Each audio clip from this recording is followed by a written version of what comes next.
Post में आ चुके हैं, मैं उसके संबंध में आपसे शेयर कर लेता हूँ। फेसबुक पर बहुत सारे लोग तो नहीं हैं, लेकिन फिर भी कुछ लोग हैं, 10-20 लोग हैं जो लगातार हर पोस्ट पर कुछ न कुछ लिख देते हैं, लोगों के मन में सवाल पैदा कर देते हैं। वो 20-30 लोग जो है, मुझे लगता है ऐसे कई लोग होते हैं समाज में, मैं उनसे भी आग्रह करता हूं कि वो जिनके लिए भी काम करे, दल के लिए, जाति के लिए, नेता के लिए, जिनके लिए काम करे, उनके लिए अवैतनिक काम नहीं करे। कम से कम इस काम का वेतन तो लेवें, वो जिससे भी लेना चाहें वेतन लेवें, ऐसा मेरा आग्रह। नहीं तो आप में बहुत जबरदस्त एनर्जी है। मैं देखता हूं जो लोग खट पोस्ट आते ही सबसे पहला काम बोले साहब ये लो, इस पर ऐसे, इसके बारे में ऐसी बात ऐसी बात, तो उनमें बहुत जबरदस्त एनर्जी है।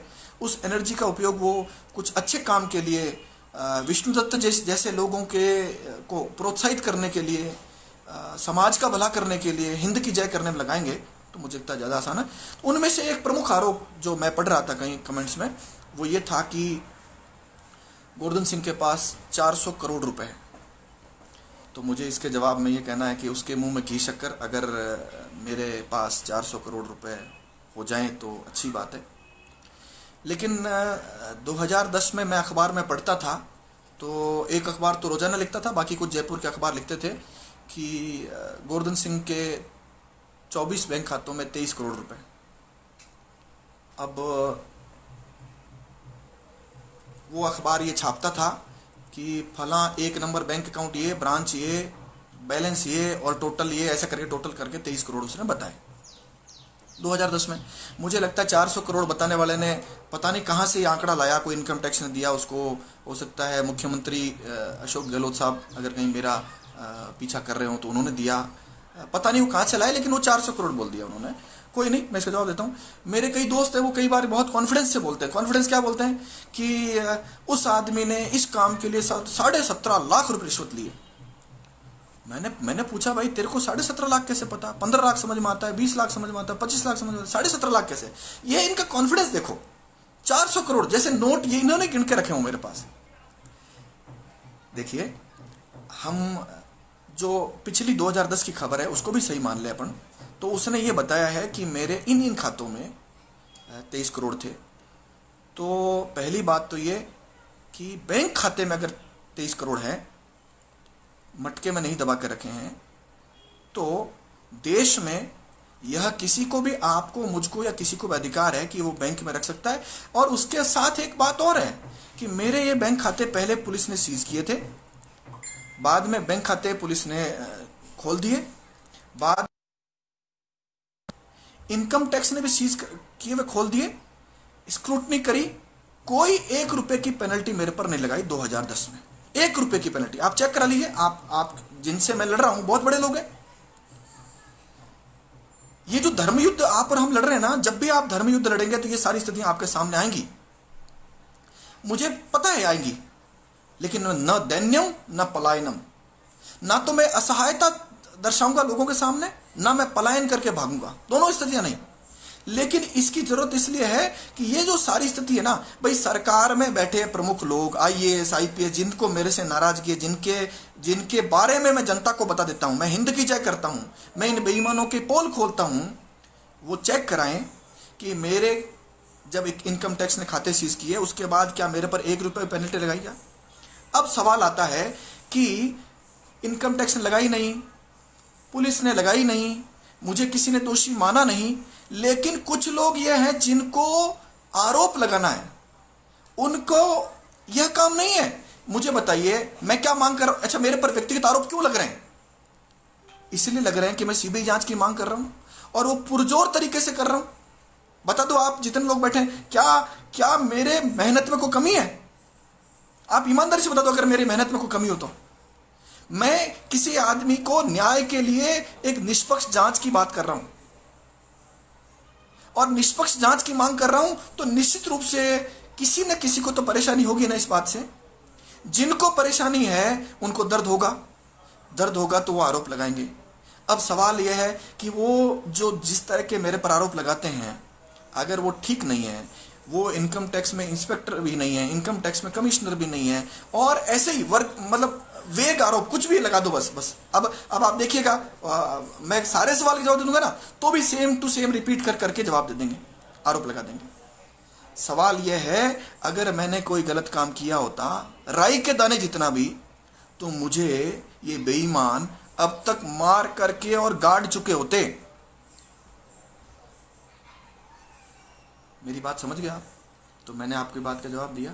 दूसरा आरोप मेरे खिलाफ कि मैं एक हिस्ट्री शीटर हूं, मेरे खिलाफ बहुत सारी एफआईआर दर्ज है, नकली नोट छापने के और पता नहीं लूट डकैती कई सारे मेरे खिलाफ आरोप हैं। मैं बता देता हूं आपको, हालांकि मैंने पहले कई बार बता चुका हूं, लेकिन जिनको सुनना नहीं है ना वो तो कुछ न कुछ कहते रहेंगे। लेकिन फिर भी यह कहते हुए विष्णु जी के परिवार, रिश्तेदार, जानकार, अन्य लोग, जनता और जो समाज में इस आंदोलन से जुड़े हुए लोग हैं, उनको यह बात कही जा रही है। वास्तविकता बता देता हूं आपको। वास्तविकता यह है, मेरे खिलाफ केवल एक एफआईआर है जो कोर्ट में चल रही है, एक एफआईआर केवल।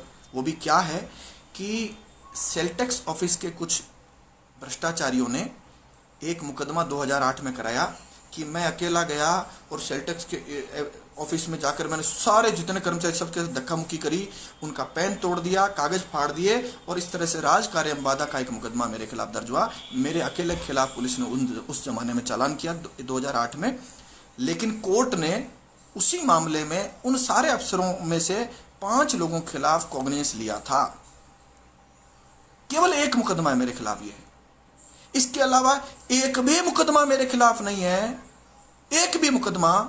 और जो आरोप लगाने वाले उनको पता है कि मेरे खिलाफ मुकदमा नहीं है।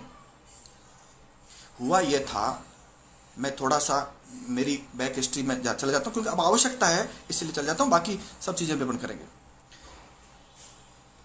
2000 के बाद लगभग मोबाइल आना शुरू हुए थे। शुरुआत में मोबाइल कंपनियों की बहुत सारी कमाई थी। हम लोग भी किसी कारण से व्यवसाय के हिसाब से इस मोबाइल व्यवसाय से, मोबाइल कंपनियों के आउटसोर्सिंग के काम से जुड़ गए थे। राजस्थान में गंगानगर से लेकर झालावाड़ तक अनगिनत कर्मचारी मेरे पास थे। पंजाब में लगभग 30% एरिया में मेरे पास काम था। दिल्ली मेरा ऑफिस था। मैं बिजनेस कर रहा था। 2003-04 तक मैं बहुत सामान्य परिवार से हूँ, यह मुझे कहने में आपत्ति नहीं, लेकिन मेरे पास एक बहुत बड़ी ताकत थी, सदैव थी, आज भी है। वो थी मेरे पास दोस्तों की ताकत। मैं सामान्य कमजोर परिवार से रहा हूँ, इसमें कोई मुझे कहने की बात नहीं, मुझे कोई शर्म भी नहीं आती कमजोर परिवार। लेकिन कमजोर या सामान्य किसी गरीब परिवार से या कोई सामान्य परिवार से व्यक्ति होना, यह मेरा अपराध नहीं है, किसी का भी अपराध नहीं हो सकता। उसके बाद जब मैं सक्षम होने लगा और सक्षम लगभग हो चुका था, तो 2005 में सूचना का अधिकार आया। सूचना के अधिकार के समय मैं बहुत सक्षम था और 2006 में मैंने सूचना अधिकार का उपयोग किया।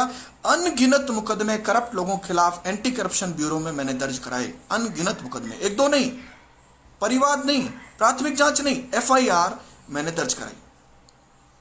कई सारे लोगों के पेट में दर्द हुआ। आईएएस भी रहे होंगे उसमें, आईपीएस भी रहे होंगे, कई जज भी रहे होंगे, कई बड़े बड़े बेईमान थे जिनकी 100-100 करोड़ की संपत्तियां चली गई।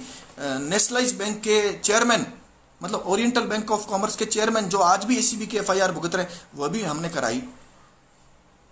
वो जमाना वो था जब आप करप्शन की बात खोलने की करोगे तो निश्चित रूप से आपके खिलाफ एक बड़ा तंत्र काम करता था। देश भर में बहुत सारे लोग आरटी जो इस्तेमाल करते मार दिया गया था। 2010 में एक एसपी ने, जिसका नाम राघवेंद्र सुहासा था, बीकानेर का मैं रहने वाला हूं, उन्होंने ठेका लेकर के इन बेईमानों से, ऐसा कहते हैं उसने करोड़ों रुपए लिए और ठेका लेकर के मेरे खिलाफ कई सारे मुकदमे दर्ज किए थे। उसी आईपीएस अफसर ने मेरी हिस्ट्री फाइल खोल दी थी। उसी आईपीएस अफसर के बाद जब मामला विधानसभा में उठा, उसको हटना पड़ा। हबीब खान गौरान आया। हबीब खान गौरान ने मेरे खिलाफ 2000 रुपए का उन्हीं झूठे मुकदमों में इनाम घोषित कर दिया और राजस्थान के हर पुलिस थाने में मेरा फोटो लगा दिया। मामला हाईकोर्ट में गया। मेरे को ये 1 मिनट के लिए भी पुलिस हिरासत में या न्यायिक हिरासत में नहीं रख पाए। हाईकोर्ट ने अपने सुपरविजन में अनुसंधान कराते हुए मुझे फ्री किया पहले तो, फिर अनुसंधान कराया। सारे मामले झूठे पाए गए, सारे A to Z। दोबारा बोल रहा हूं मैं, 2010 के बाद वो जो एक मामला 2008 की बात कर रहा हूं, उसके अलावा 2008 के बाद एक भी मुकदमा, जिसको हाईकोर्ट ने अपने ऑर्डर शीट में भी कहा है, मैं थोड़ी सी झलक, वैसे तो मैंने फेसबुक डाल रखी है लेकिन झलक दिखा देता हूँ। यह हाई कोर्ट का ऑर्डर है और इस हाई कोर्ट के ऑर्डर में ये कहा है कि पुलिस ने वर्दी की आड़ में गोवर्धन सिंह के जीवन को तहस नहस करने की कोशिश की है। इनके कंडक्ट की जांच सीबीआई से या न्यायिक जुडिशियल इंक्वायरी या एफआईआर दर्ज करके इनके एकदम जांच कराई जानी चाहिए। यह हाईकोर्ट के ऑर्डर में कहा है। दूसरा कहा है गोवर्धन सिंह को तुरंत सिक्योरिटी दो। तीसरा कहा है इसको किसी भी तरह से हार्म यानी हानि नहीं होनी चाहिए, सुनिश्चित करे राज्य सरकार यानी राजस्थान सरकार। तो मैंने आपकी बात को बताया, मेरे खिलाफ जो बात कर रहे हैं वो गलत है। शीट फाइल बंद हो गई, मुकदमे खत्म हो गए, मुकदमा मेरे खिलाफ मात्र एक है। और जो ये बातें कर रहे थे उनको सब बात पता है, क्योंकि मेरा फेसबुक पेज देखते हैं, सब चीजें उसमें पड़ी है। तो ये सब बात उनको कहना है, तो मैं कुछ आज भी अगर जवाब दे दूंगा तो भी आप देखिएगा ये लोग फिर भी यही बात जो है कहेंगे और ये बात वो सुनने को तैयार, क्योंकि उनको नहीं सुनना। मैं फिर भी उन सबसे आग्रह करता हूं, अगर मेरी बात में सच्चाई है तो आप मेरी बात को सुन लीजिए, ये मेरा आग्रह है। एक और मेरे खिलाफ मैंने उस कमेंट में जब पढ़ा तो मेरे खिलाफ आरोप लगा कि जो मेरे खिलाफ इससे पहले कभी नहीं लगा, बाकी मेरे खिलाफ लगभग आईपीसी लग गई थी। एक आरोप लगा कि मैंने छेड़छाड़ की और दूसरा आरोप SC/ST का एक्ट का लगा। ये दोनों आरोप मेरे पर अब तक बकाया थे, बाकी मेरे खिलाफ लगभग आरोप लग लिए थे, ये 2 आरोप बकाया थे। तो मैं बता दूं, ये बात एक आरपीएस अफसर है संध्या यादव, उसने दर्ज कराई थी। एक आईपीएस है कविंद्र सागर, उन्होंने दोनों ने मिलकर दर्ज कराई थी। दोनों उसमें पीड़ित बताए दोनों ने कि हम दोनों SC के हैं। इसके बावजूद गोवर्धन सिंह ने थाने में शिकायत भेज दी। बस यही मेरे खिलाफ SC/ST का आरोप है। और छेड़छाड़ का आरोप यह है, बता देता हूं आपको। उसने कहा नाकाबंदी में खड़ी थी, 20 के आसपास पुलिसकर्मी थे, गनमैन थी, गाड़ी थी, वो महिला खुद वर्दी में खड़ी थी। गोवर्धन सिंह आया और आकर के गोवर्धन सिंह ने छेड़छाड़ की, घूर के देखा, अभद्रता की और देख लेने की धमकी दी और गोवर्धन सिंह ये सब करके चला गया। मुझे बताइए, 5 दिन पहले अगर गोवर्धन सिंह ने ऐसा किया तो आपने हाथों हाथ क्यों नहीं पकड़ा? आपने नाकाबंदी आगे करा कर क्यों नहीं पकड़ा? मान लीजिए 20 लोग भी मुझे नहीं पकड़ पा रहे थे, क्यों नहीं पकड़ा? कैमरे की रिकॉर्डिंग में है कि मैं उतरा ही नहीं गाड़ी से, कैमरे की रिकॉर्डिंग में है कि मैंने उससे बात ही नहीं करी, कैमरे की रिकॉर्डिंग में है कि मैं उसके पास गया ही नहीं। कारण यह है कि हम जब वकालत करते हैं बहुत ईमानदारी से करते हैं, सब जानते हैं राजस्थान में।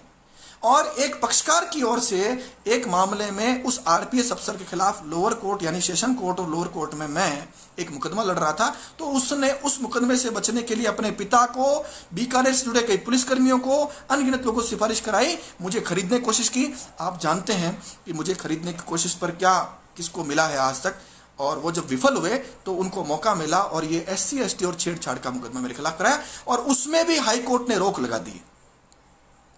तो इस प्रकार मेरा आपराधिक रिकॉर्ड यह है। जो बंधु मेरे खिलाफ बात लिख रहे थे तो उनसे आग्रह है कि विष्णु दत्त जी जैसे चरित्रवान व्यक्ति, जिनकी जूती के बराबर भी मैं नहीं हूं, उनके साथ इस तरह की बात मेरे से जोड़ करके, साहब उनका दोस्त इतना आपराधिक प्रवृत्ति का है, उस व्यक्ति को बदनाम नहीं करें। ये मेरा हाथ जोड़ कर आग्रह है। तीसरा आरोप मेरे खिलाफ ये लगाया इन्होंने, मैं कमेंट में पढ़ रहा था कि मैं राजगढ़ जब गया तब मैं राजेंद्र राठौड़ जो बीजेपी के नेता हैं उनके इशारे पर मैं कुछ काम कर रहा था। देखो, मैं सारे जितने आरोप हैं सबके जवाब दे रहा हूं मैं आपको। मुझे नहीं पता राजेंद्र राठौड़ के विष्णु दत्त से क्या संबंध थे। मैं जब विष्णु दत्त जी का मित्र नहीं था तब मैं उनका प्रशंसक था। मैंने कई लोगों को कहा यार विष्णु जी से मिला दो मेरे को, मैं उनका बड़ा फैन हूं यार। तो चूंकि वो स्वभाव से बहुत शाय थे, इंट्रोवर्ट थे, मिलते नहीं थे किसी से, तो अथक प्रयासों के बाद मेरी उनसे दोस्ती हुई। और उस दोस्ती के बाद पहली बार लोगों को कब पता चला, जब मैंने 2016 में एक फेसबुक पर मेरे पेज पर पोस्ट डाली। हालांकि मेरे खिलाफ यह भी आरोप है कि आपने इससे पहले विष्णु दत्त जी के बारे में क्यों नहीं कहा, तो आप मेरी 2016 में एक पोस्ट है जो मैंने आज डाल भी दी दोबारा रिपीट करके। मैंने कहा पुलिस में अगर 5% विष्णु दत्त हो जाए तो दृश्य बदल जाए। ये मैंने 2016 में डाला। उसके बाद कुछ लोगों को पता चला कि मेरे विष्णु जी से इतने प्रगाढ़ संबंध है, अन्यथा बेईमान पुलिसकर्मी की तारीफ मेरे मुंह से शायद ही किसी ने सुनी होगी आज तक में। ये मेरा आपसे कहना है। और अब बात है राजेंद्र राठौड़ साहब की, कि राजेंद्र राठौड़ साहब के कहने पर अब मैं बता देता हूं आपको, हम साथी वकील जो राजगढ़ पहुंचे तब वहां पर सांसद महोदय राहुल जी कसवा और न्यांगली जी बैठे थे। मैं उनके पास गया, उनसे नमस्कार किया, राम राम किया। राम राम करने के बाद वहाँ मुझे राजगढ़ में कुछ जनता के लोग जिनके मेरे पास फ़ोन आए हुए थे, जिनके पास इंफॉर्मेशन थी, एविडेंस थे, उनसे मिलना था मुझे। कुछ पुलिसकर्मियों से मुझे बात करनी थी पूरे केस में। तो मैं वहाँ से निकल गया और निकल कर उन सब लोगों से मिलने लगा। तो पीछे से राजेंद्र राठौड़ साहब आ गए। राजेंद्र राठौड़ साहब जब आ गए वहाँ पर राजगढ़ में, तो मीडिया वीडिया इकट्ठी हो गई। तो आप जानते हैं कि मेरे को ये सब चीज़ें आती नहीं हैं, और तो मैं सामान्यतः ऐसी परिस्थितियों से दूर रहता हूँ। तो मैं जो मेरा काम, मेरी जिम्मेदारी में जिस काम से गया था वो काम मैं कर रहा था लगातार। आप जितने लोग देख रहे हैं उनमें बहुत सारे लोग वहाँ उस दिन खड़े होंगे। मैं आपको बता देता हूँ, उस दिन या अगले दिन या उससे 1 महीने पहले तक ना तो मेरी राजेंद्र राठौड़ साहब से बात हुई, ना राजेंद्र राठौड़ साहब से मेरा कॉल हुआ, ना राजेंद्र राठौड़ साहब से मैं मिला। इसका मतलब ये नहीं है कि राजेंद्र राठौड़ साहब को मेरे कोई मतलब, मैं निश्चित रूप से उनका बहुत सम्मान करता हूँ, इसमें कोई शक नहीं है, मैं बहुत सम्मान करता हूँ उस आदमी का। लेकिन जिस आदमी से 1 महीने से मैं मिला नहीं, हाँ, जब मैं दूसरे दिन आ रहा था तो वहाँ उनसे जुड़े हुए एक मिस्टर वासुदेव जी थे, उनका फ़ोन आया कि आप चाय पिए बिना चले गए। इसके अलावा उन्होंने भी, वासुदेव जी ने भी मुझे कुछ नहीं कहा। क्या आपको लगता है कि कोई नेता मुझे टूल बनाकर इस्तेमाल कर लेगा? क्या आप मुझे इतना विवेकहीन मानते हैं? आप सोचिए, क्या कोई नेता, क्या मेरे कंधे का हिस्सा इतना कमजोर है कि मेरा कोई नेता मेरा टूल की तरह इस्तेमाल? कतई नहीं, कोई नहीं कर सकता। तो यह आरोप जो है इस प्रकार फिट नहीं बैठता। कोई भी ऐसा नहीं था। विष्णु जी को न्याय दिलाने की मेरे मन में थी। मैंने मेरी पूरी ताकत से, जैसे मुझे पता चला और मेरे मन में भाव आया अपराध बोध का, मैंने मेरे जितनी मेरी क्षमता थी उस क्षमता से बढ़कर करने की कोशिश की है। तो जो लोग इस आरोप पर कह रहे हैं वो मेरे पर नहीं फिट बैठता है। ऐसा मेरा उनसे हाथ जोड़ के आग्रह है। एक आरोप मेरे पर अपनी अपनी सुविधा अनुसार लोग लगा लेते हैं। हर बार घुमा फिरा कर कोई कुछ कह देता है, कोई कुछ कह देता है। वो आरोप है जातिवाद का। मैं जब एलएलबी कर रहा था तो मेरे साथ ही परमेश्वर पिलानिया एलएलबी कर रहा था। हम लोगों ने एक साथ एक ही साल में एलएलबी करी। एक ही साथ एक ही दिन में हमने वकालत शुरू करी जयपुर हाई कोर्ट में। वो चूरू जिले का रहने वाला, मैं बीकानेर जिले का रहने वाला। हम दोनों जयपुर आए, जयपुर में वकालत शुरू करी। उस दिन से लेकर आज दिन तक वो मेरे साथ में है। हम एक चूल्हा है हम दोनों का। अगर मेरे में कोई कमी होती ना, या मेरे में कोई ऐसा ऐब होता जैसा आरोप मेरे खिलाफ कोई लगा रहे हैं, जो लोग इक्के दुक्के लोग, अवैतनिक लोग, उनसे भी मैं हाथ जोड़ कर आग्रह करता हूं। अगर मैं एक दिन में नहीं पहचान में समझ में आए, 2 दिन में नहीं समझ में आया, हफ्ते, महीने, साल, कभी तो समझ में आएगा। सही राम गोदारा जो मेरा रिश्तेदार नहीं है वो भी मेरा वकील साथी है। अनिल नाम से जो अनुसूचित जाति वर्ग से आता है वह मेरा वकील साथी है। बहुत सारे ओबीसी के लोग हैं, वो आज की डेट में मेरे चैम्बर में साथी हैं। तो मेरे पर यह आरोप कतई नहीं बैठ सकता, कभी बैठा भी नहीं। बीकानेर में आप मेरे जिनसे संबंध है, मैंने यह सोच करके ये इस जाति का इसलिए संबंध बना लीजिए। कई बार नेता करते हैं ना कि साहब 3 टिकट तो साहब फला माली को देनी पड़ेगी, 3 टिकट उस जाति विष्णोई को देनी पड़ेगी, 3 टिकट उसको देनी पड़ेगी। यह भी नहीं, जो मुझे लगा कि इसमें हिंद की जय करने का थोड़ा सा भी मादा है, मैंने उसको जोड़ा और आज वो मेरे परिवार का सदस्य है। मैं दोबारा बताता हूं, मैं सामान्य परिवार का व्यक्ति हूं। मेरे पास एक ताकत है, वो है मित्रों की, आप लोगों की। और जानते हैं जो मुझे, उन सबको पता है कि मैं मेरे लोगों के लिए, मेरे मित्रों के लिए किसी भी हद तक जाता हूं। और विष्णु जी मुझे मित्र मानते थे, ये मेरे लिए गर्व की बात है। मैं दोबारा बोल देता हूं, मैं कई साल तक तो तरस गया था कि विष्णु जी से कोई मुझे मिला दो, क्योंकि वो बोलते नहीं थे, बात नहीं करते, तो उनसे कैसे मिलें। मेरे लिए आइडियल थे उस समय भी जब मैं मिला नहीं था, लेकिन मुझे कोई मिलाने वाला मिला नहीं। फिर मैं कई साल बाद जब उनसे मिला तब मैंने कोशिश की और उनको मैंने कभी नहीं खोया अब जा करके, जो आपने सबने देखा, जिसकी भरपाई आप और मैं दोनों नहीं कर सकते। तो यह आरोप भी मैं हाथ जोड़ के विनती करता हूं कि कृपया ऐसा घिनौना आरोप या इस तरह का आरोप लगा करके किसी को बदनाम नहीं करें। ऐसा मेरा हाथ जोड़ के आग्रह है। हालांकि मुझे लगता है कि आप लोगों को जो लगाना है वो तो लगाते रहेंगे, लेकिन फिर भी अगर आपकी कहीं आत्मा जग जाए और आपको लगे नहीं मैं दोषी हूं, तो फिर भी लगाइएगा, मैं इनकार नहीं कर रहा हूं। मान लीजिए आपको लगता है कि मैं फिर भी झूठा हूं, लेकिन आपको एक चश्मे से नहीं देखना चाहिए, ऐसा मेरा आग्रह है। जब मैं महरिया जी का वकील था तो बहुत सारे लोग आरोप लगा रहे थे, कई पुलिस वाले भी आरोप लगा रहे थे, उसमें 3 आईपीएस अफसर, 2 आरपीएस अफसर, 2 इंस्पेक्टर और एक हेड कांस्टेबल मुलजिम बना, कॉग्निजेंस हुआ, वारंट जारी हुआ, गिरफ्तारी हुई, उनकी बेल हुई और ट्रायल शुरू हो गया था। तो उन्होंने कहा साहब ये हटना चाहिए इनके मुकदमे से। बहुत प्रयास किए पुलिस वालों ने। वो अलग बात है कि महरिया जी से मेरे आज भी पारिवारिक संबंध है, मेरे बहुत बढ़िया संबंध है, आप उनसे बात करके देखिएगा, मैंने जी जान से उनके मामले में पैरवी की है। तो कृपया करके ये इस तरह का आरोप लगा करके आप किसी की मान मर्यादा का मर्दन न करें, ऐसा मेरा आग्रह है। एक आरोप किसी ने यह लगाया कि हनुमान बेनीवाल साहब जो है उन्होंने आरएलपी पार्टी, जो भी पार्टी थी, कि भी विष्णु जी को न्याय दिलाने में आप लगे हुए थे, लेकिन उन्होंने जो ट्वीट किया, हैशटैग बनाया साहब, वो आपने नहीं किया। मैं उनसे हाथ जोड़ के आग्रह करता हूँ, एक बार आप मेरा फेसबुक देख लीजिए, जो हैशटैग हनुमान बेनीवाल साहब ने उनको न्याय दिलाने के लिए तय किया था, मेरी फेसबुक पेज पर वही हैशटैग है। अतः थोड़ा सा आप पीछे जाकर देखेंगे तो ये आपको दिख जाएगा। मेरा इसमें पर्पज ये था कि हनुमान बेनीवाल हो, राहुल कसवा जी हो, राजेंद्र राठौड़ साहब हो, या कोई भी व्यक्ति हो जो दाने भर भी विष्णु जी को न्याय दिलाने में मदद कर सकता है, सीबीआई जांच को भेजने में मदद कर सकता है, मैं उसका आभारी हूं और मैं आभारी रहूंगा, दाने भर भी। दोबारा बोल देता हूं आपको। अतः इस तरह की बात करके इस अभियान में आप जो है बाधा नहीं पहुंचाए, ऐसा मेरा हाथ जोड़कर आग्रह है। एक पता नहीं कोई एक फोटो कोई ने डाली, मुझे उस पर बार बार वो सब लोग मिलकर के, वो 10-20 लोग जो थे वो बार बार उस फोटो कॉपी पेस्ट कर रहे थे। उस फोटो में कोई ग्रुप था फेसबुक का, जिसमें एक तरफ विष्णु जी का फोटो था, एक तरफ आनंद पाल सिंह का फोटो था, और ये कह रहे थे ये ग्रुप जो है गोवर्धन सिंह का था। अच्छा, वो ग्रुप मैंने देखा ही नहीं, मैंने उस फोटो में पहली बार वही देखा। फिर मैंने मेरे साथी परमेश्वर से पूछा, जो टेक्निकली बहुत एक्सपर्ट है, उससे पूछा भाई ये कैसे होता है, तो उसने मुझे बताया कि फेसबुक ग्रुप में कोई भी व्यक्ति बिना अनुमति के आपको जोड़ सकता है। तो जो व्यक्ति उस ग्रुप को मेरा बता करके कर रहे थे, मैं उनसे हाथ जोड़ कर आग्रह करता हूं प्लीज ऐसा न करें, इससे इस अभियान आंदोलन में बाधा पहुंचती है, इसलिए हाथ जोड़ रहा हूं मैं आपको, ये मेरा निवेदन है।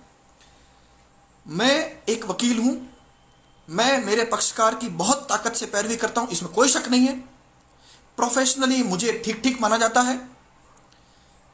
आज राजस्थान में आप सर्वे करा लीजिए, पूरे राजस्थान में, और कहीं देश में जो जानने वाले लोग हैं उनसे सर्वे करा लीजिए, आपको सर्वे में यह पाएंगे कि राजस्थान के जो बहुत ईमानदार लोग वकील माने जाते हैं, शायद मेरा नाम ठीक ठीक जगह आएगा, ऐसा मेरा मानना। आप अपने स्तर पर पता कर लीजिए।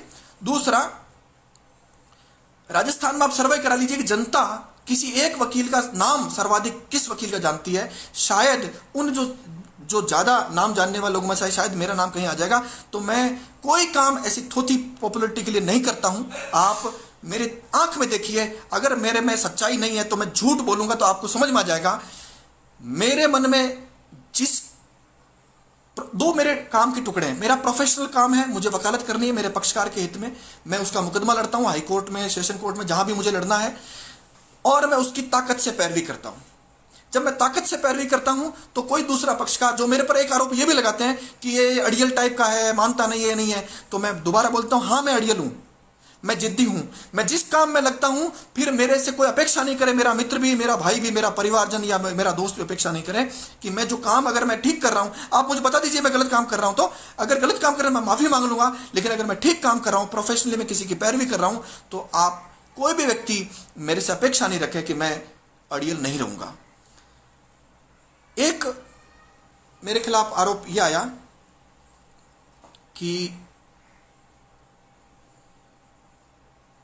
आनंद पाल सिंह की पैरवी जो है उसको, उसमें ये वो सब चीजें बहुत सारी लिखी जो मुझे लगता है मुझे बताना, इसलिए नीचे कानून में मना किया हुआ है।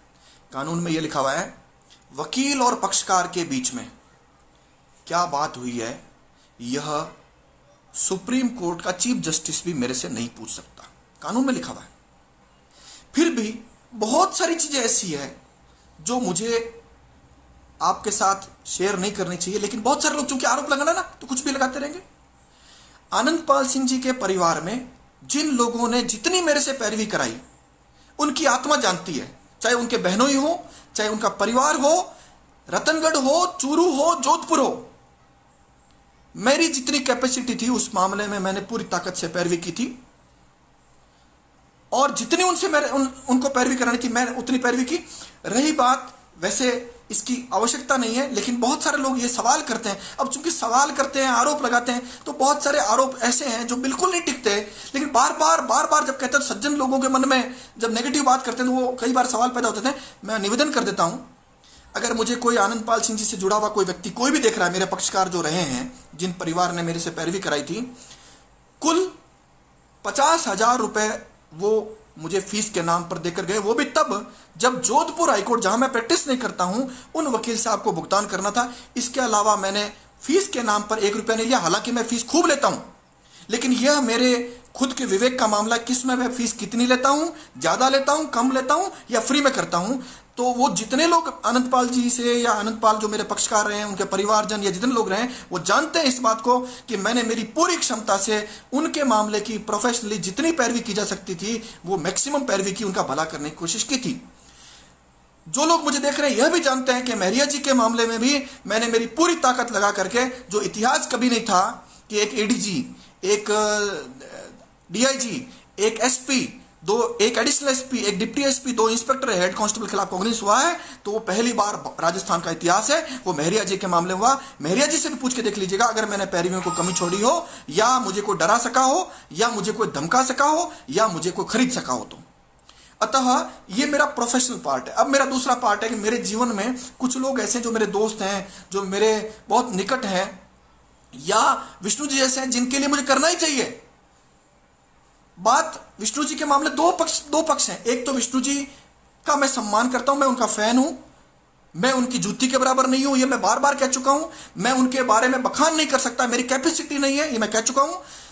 उनका परिवार अगर मेरे से न्यायालय में पैरवी कराएगा तो प्रोफेशनली जितना मैं अच्छा कर सकता हूं, मेरी जितनी कैपेसिटी वो करूंगा। और दूसरा पक्ष यह है कि जो मैं कर रहा हूं, आप सोचिए कि अगर मैं उस पूरे मामले को, वो जो उन्होंने मुझे लिखा, मैंने उनको लिखा, वो नहीं लाता मैं सामने, तो ये पुलिस के लोग चुपचाप उनको बदनाम करते हुए या उनके बारे में बकवास करते हुए उनकी डेड बॉडी घर परिवार को संभलाकर अंतिम संस्कार करवा देते। प्रमाण है मेरे पास इस बात का। आप बताइए, राजगढ़ में थाना उपलब्ध था ना, और मेरे बारे में राजस्थान में ठीक ठीक कहा जाता है ना कि गोवर्धन सिंह से एफआईआर ड्राफ्ट कराओ। बीकानेर में या जहां जहां मैं रहा हूं, सबको पता है कि एफआईआर ड्राफ्ट करनी है तो मेरे पास कहीं कहीं लोग आते हैं। पुलिस के लोगों ने यह सुनिश्चित किया कि यह एफआईआर किसी भी हालत में गोवर्धन सिंह नहीं लिख सके। जितने लोग राजगढ़ में खड़े थे ना, उन सबको पता है मैं वही था राजगढ़ में, और सबके जाने के बाद सब लोगों से मिलकर जितनी एविडेंस में जुटा सकता था वो जुटा करके, और वो क्राइम सीन देख करके दूसरे दिन आया हूं मैं। लेकिन पुलिस के लोग इसमें सफल रहे, और वो एफआईआर पुलिस ने अपने ही किसी सहकर्मी से लिखा करके और दर्ज की। वो भी तब जब उस पर मर्ग दर्ज करके वो बंद करना चाह रहे थे, उसमें सफल नहीं हुए। वहां जो आंदोलनकर्मी थे, जनता थी, उनका दबाव था, परिवारजनों का दबाव था, हालांकि परिवारजन बेसुध हालत में थे, दबाव था, तब एफआईआर दर्ज की।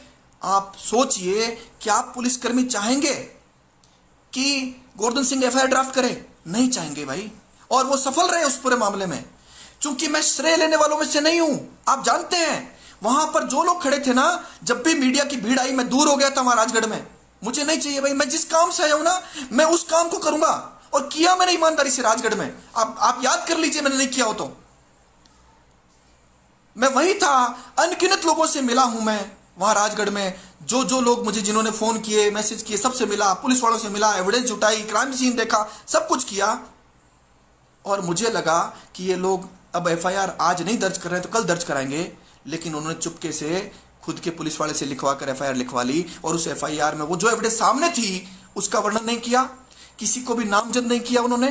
तो निश्चित रूप से पुलिस के बड़े अफसर चाहते हैं, प्रयास कर रहे हैं, मुझे किसी पुलिस अफसर ने बताया कि राय सिंह नगर में उनके गांव पर कई सारे आरपीएस अफसर और कई इंस्पेक्टरों को ड्यूटी पर लगा रखा है कि वहां उनके परिवार को कैसे डराया समझाया जा सके और उनको जोड़े के रखा जा सके, उनके हर कदम पर निगाह रखी जा सके।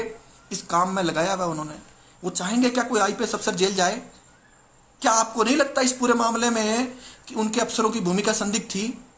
और आज वही अफसर उस राजगढ़ में बार बार जाकर उस अनुसंधान का सुपरविजन कर रहे हैं, जानते हैं आप।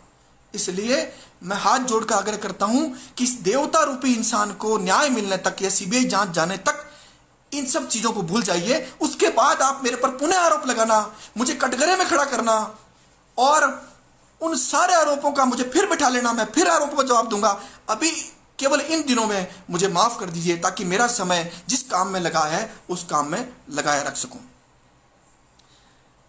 एक आरोप यह आया कि साहब आप राजगढ़ थे, दूसरे दिन भी राजगढ़ थे, लेकिन आप उनके घर पर नहीं गए विष्णु जी के। मैंने इस दौरान 1 मिनट भी सांस नहीं लिया। घर घर में विष्णु को पहुंचाया मैंने। घर घर में, आप कोई भी घर राजस्थान का ऐसा नहीं छोड़ा जहां तक मैंने विष्णु को नहीं पहुंचा दिया हो। उस देवता रूपी इंसान की हर अच्छाई को मैंने हर घर तक पहुंचा दिया। हो सकता है कि मैं उनके घर पर नहीं जा पाया हूंगा, लेकिन मैंने 1 मिनट भी सांस नहीं ली है। ऐसा एक आरोप मेरे खिलाफ यह लगाया गया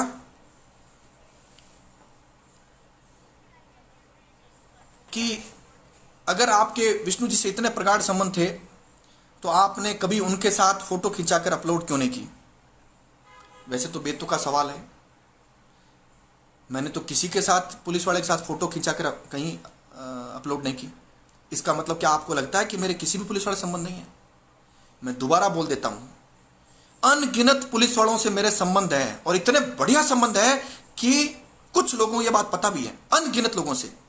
और अगर अनगिनत लोगों से संबंध नहीं होते ना, तो 2010 फरवरी में पुलिस ने, एसपी ने स्पेशली बीकानेर के आदरणीय अशोक गहलोत मुख्यमंत्री साहब ने विधानसभा में सवाल उठने के बाद, मीडिया के बहुत सारे जो बंधु थे वो खिलाफ होने के बावजूद, बहुत सारे आईएएस आईपीएस करप्ट जो मेरे खिलाफ लगे उसके बावजूद नहीं पकड़ पाए ना।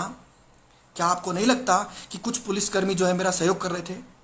क्या मैंने उनके साथ फोटो खिंचवा के अपलोड की? क्या कैसा बेतुका सवाल है।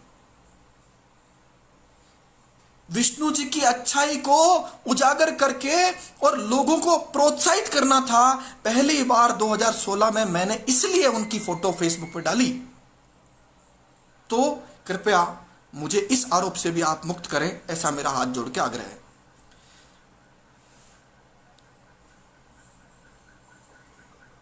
एक कोई कहते हैं कृष्ण सुदामा की दोस्ती निभा रहे हो क्या, या ऐसा कुछ पूछ रहे हैं।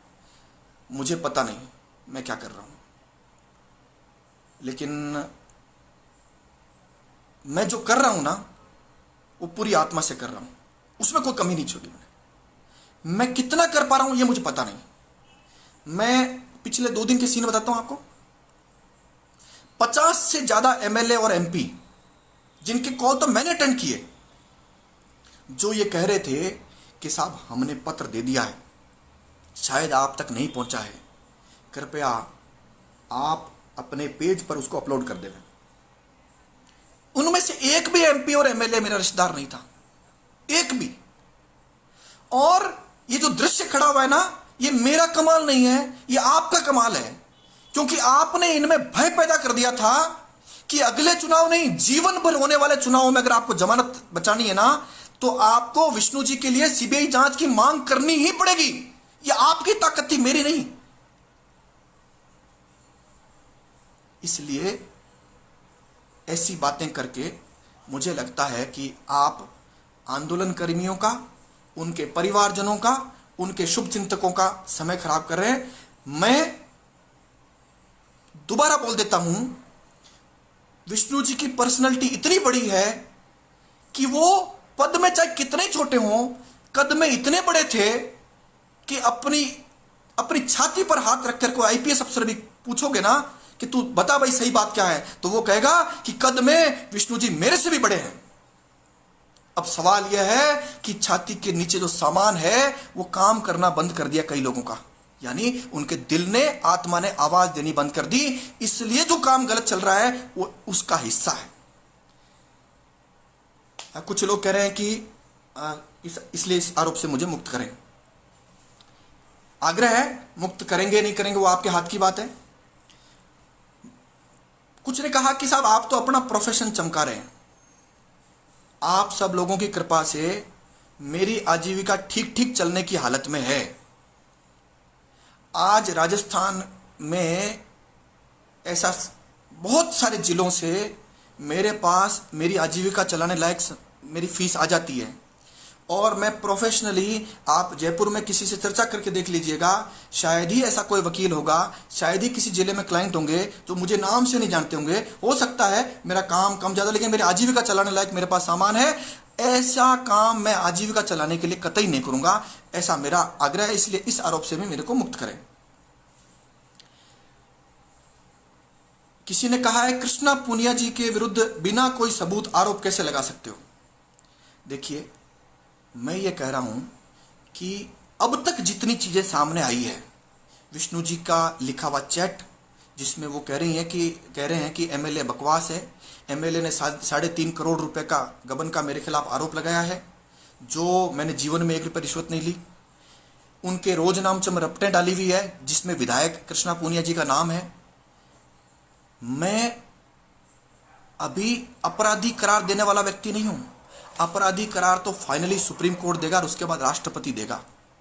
मैं केवल यह कह रहा हूं, इन सारी परिस्थितियों के चलते जहां पर खादी और खाकी के बड़े अफसरों का गठजोड़ हो और मुख्यमंत्री कार्यालय में बैठे तन्मय कुमार उनका सपोर्ट करते हों और मुख्यमंत्री जिस दल के हों उनके ही दल के कोई एमएलए हों, ऐसी निष्पक्ष अनुसंधान या न्याय संभव नहीं है राजस्थान की किसी भी संस्था में।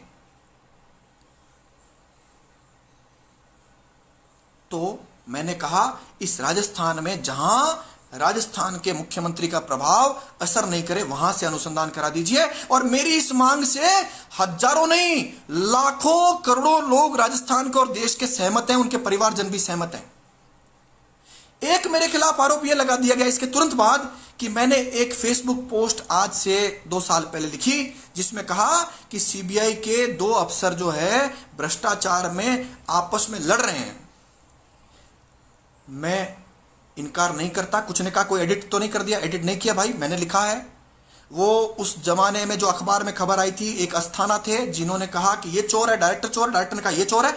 वो खबर मैंने लगा करके जनता को जागरूक किया कि सीबीआई में भी भ्रष्टाचार होता है, ये बताया मैंने। तो भाई दोनों परिस्थितियों में आज हमको तय करना पड़ेगा। आपको लगता है कि कृष्णा पूनिया जी का जो विधानसभा क्षेत्र है वहीं अनुसंधान होना चाहिए? आपको लगता है आदरणीय अशोक गहलोत जहां पर मुख्यमंत्री है वहीं अनुसंधान होना चाहिए? आपको लगता है आईजी बीकानेर का जहां प्रभाव चलता हो वहां अनुसंधान होना चाहिए? वहां करा लीजिए। लेकिन मुझे यह लगता है, जो मेरा अधिकार है, मुझे लगता है कि राजस्थान में अनुसंधान निष्पक्ष हो ही नहीं सकता। अब देखिएगा, ये लोग अभी कह रहे हैं ना विष्णु जी बहुत ईमानदार थे, पुलिस वाले कह रहे हैं, डीजीपी कह रहे हैं टॉप 10 थे, ये थे। थोड़े दिनों में विष्णु जी को सबसे घटिया करार देंगे यही आईपीएस अफसर। मेरे पास सूचनाएं जो है इतनी ज्यादा, राजस्थान में सर्वाधिक सूचनाएं रखने वाले व्यक्ति हूं, आप जानते हैं इस बात को।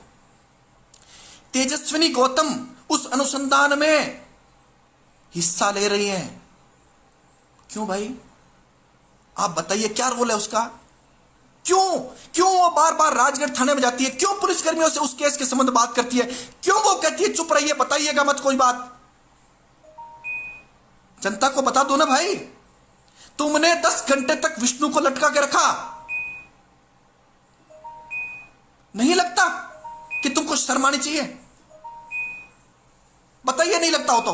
और आज वही आईपीएस अफसर, वही आईजी बीकानेर के अधीन अनुसंधान चल रहा है। मैं हाथ जोड़ के कह रहा हूं कि साहब सीबीआई जांच की मांग, और मैं कह रहा हूं सीबीआई जांच की जो मांग नहीं कर रहा है, जो विरोध कर रहा है, वो बता दे, मुझे कन्विंस कर दे, उनके परिवार को कन्विंस कर दे, आपको कन्विंस कर दे कि सीबीआई जांच की मांग करना नाजायज है और यह जांच राजगढ़ थाने में नहीं चलनी चाहिए। आईजी बीकानेर, एसपी और क्राइम ब्रांच, मुख्यमंत्री इनके अधीन चलनी चाहिए। क्या आपको लगता है आईपीएस अफसर अगर विष्णु जी के मामले में इन्वॉल्व हो, जिसको वो उन्होंने कहा भी है कि इनका रोल सही नहीं है, उनको मुलजिम बना देंगे क्या? हालांकि यह मामला 100%, क्योंकि ये इतना गंभीर है, इसकी गंभीरता इतनी ज्यादा है कि आदरणीय अशोक गहलोत नहीं भेजेंगे ना, मान लीजिए नहीं भेजेंगे मुझे पता है, लेकिन मान लीजिए नहीं भेजेंगे ना, तो हाई कोर्ट इस मामले को सुनवाई करके गंभीरता कारण से इतनी सारी एविडेंस होने के कारण से निश्चित रूप से मेरा दावा है, मेरा विश्वास है कि सीबीआई को भेजेगी हाई कोर्ट। अभी लॉकडाउन खुलने दीजिए, यह हाई कोर्ट में लगेगा उनके परिवारजनों की ओर से और मामला सीबीआई को जाएगा। कोई रोक नहीं सकता इस काम को। तो जो लोग मांग नहीं कर रहे हैं, मेरा हाथ जोड़ के निवेदन है कि साहब कृपया, मेरे पर यह आरोप फिट नहीं बैठता है। मेरा यह राय है कि यहां राजस्थान में अनुसंधान निष्पक्ष नहीं हो सकता, सच्चाई सामने नहीं आ सकती, जिस घुटन से वो घुट रहे थे वो सामने नहीं आ सकता, और बहुत सारे गलत काम हो सकते हैं। जो पुलिस वाले मोबाइल में डाटा गड़बड़ करने की कोशिश कर रहे हैं, याद रखिएगा पूरा डाटा रिकवर होगा। एक चूक करोगे तो निश्चित रूप से मारे जाओगे। ये जो मुलजिम है ना असली, वो बच्चे मरे नहीं मरे, आपकी मौत निश्चित, जो गड़बड़ कर रहे हैं मोबाइलों में, ये मेरा कहना है। तो अतः इस आरोप से भी मुझे मुक्त करें।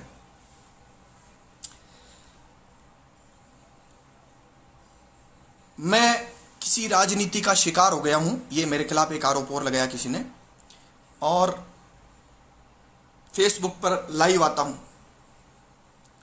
फेसबुक पर लाइव जो है विष्णु जी के मामले में मैं दूसरी बार आया हूं। पहले मामले में जनता पूछना चाह रही थी, क्योंकि मेरे पास सबसे ज्यादा सूचनाएं थी। उनके परिवारजन भी मेरे से पूछते हैं, उनके मित्र भी मेरे से पूछते हैं।